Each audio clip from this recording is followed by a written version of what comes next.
Mapasalamaton ang first-timer nga beauty queen nga usasab ka tourism student human siya ang napiling Miss City of Talisay 2018. Ato siyang ilailahon, pinaagi ni ining report.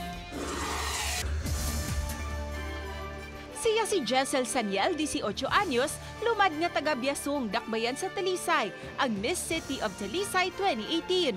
Una niyang salmot og beauty pageant ug nakuha dayon niya ang corona. Usa siya ka first-year college student sa kursong BS Tourism Management.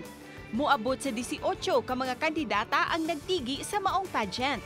Dako ang iyang pasalamat sa iyang pamilya, mga higala, ug sa iyang glam team sa pag-encourage kiniya sa pagsalmot sa Miss City of Talisay sa miaging buwan. As a beginner for beauty pageants, murag nagkuan pa jud ko, nag-learn pa jud ko sa ako ang skills, unsaon ako pag-aura sa stage. But then with God's grace and guidance, nauli ra gyud ako ang crown. Gawa sa corona, nakuha usab niya ang Best in Funwear, Best in Gown, ug Miss Photogenic. Iyang advokasya mao ang paghatag ug pagtagad sa kabatan-unan sa Dakbayan sa Talisay. I would like to use my voice to influence the youth, the Talisaynon youth, kay for me, the future of Talisay is the youth. That's why I would like to influence them. I would like to encourage them na let's make Talisay a better place to live in.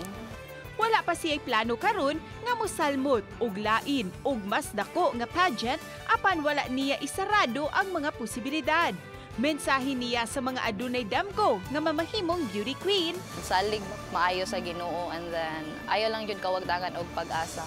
Nya imong dream sa imong self, imong self-confidence, imo gina siyang i-hone, imo gid i-encourage imong self nga you can shine. Uban ni Demi Hernani, Cecil Kibot Castro, Balitang Bisdak.